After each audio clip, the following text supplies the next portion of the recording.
Habiendo trabajado siempre en un museo de arte moderno y contemporáneo, el poder referirse a una pintura de Goya es un privilegio y al mismo tiempo es como un statement, una afirmación, en el sentido que claramente el arte moderno empieza con Goya. Empieza con Goya porque es uno de los primeros artistas que establece una relación entre lo que es el mundo simbólico, el mundo heredado, el mundo de las ideas recibidas y el mundo de la razón, el mundo ilustrado, el mundo que cuestiona estas ideas. Un diálogo, una tensión en la cual el artista está presente, estar presente, generar un diálogo entre la ilustración y las supersticiones, entre la razón y los sueños. Es algo que aparece en Goya precisamente a partir de estas pinturas, a partir de los caprichos. También es un momento en el cual el artista deja de ser un artista de corte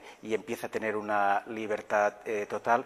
Ya no son obras que tienen que representar un mundo establecido, sino que tienen algo de nota personal. La presencia del artista está patente en el cuadro. El hecho de que los formatos sean pequeños, el hecho de que la gestualidad sea aparente, todo esto lo sitúa como un artista clave, como el principio del arte moderno.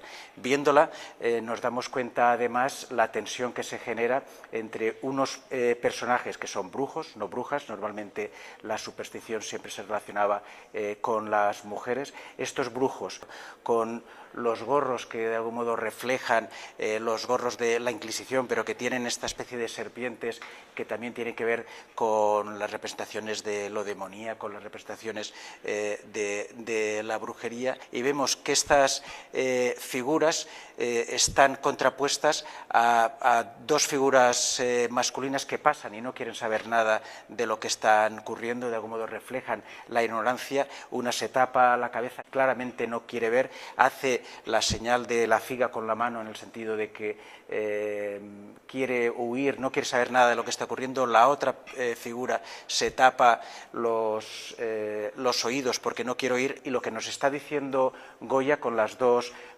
estratos, con el vuelo de los brujos que están devorando a un ser humano y luego los dos personajes en la parte inferior que claramente no quieren ver o no quieren oír y que están además acompañados del burro como alegoría de la ignorancia, como alegoría de aquello que está en contra de la razón, lo que nos muestra Goya es justamente una crítica ilustrada de las supersticiones, y es este lugar relevante que él como artista entiende que tiene que tener en la sociedad, también lo que lo hace moderno. Claramente es una afirmación, es una declaración de principios en relación al sentido ilustrado que tenía Goya y, de nuevo, al papel del artista, al papel que Goya le confiere al artista. A partir de ahora, el artista no es alguien que refleja unas ideas recibidas, sino que es alguien que cuestiona estas ideas. Este cuestionar las ideas recibidas es una constante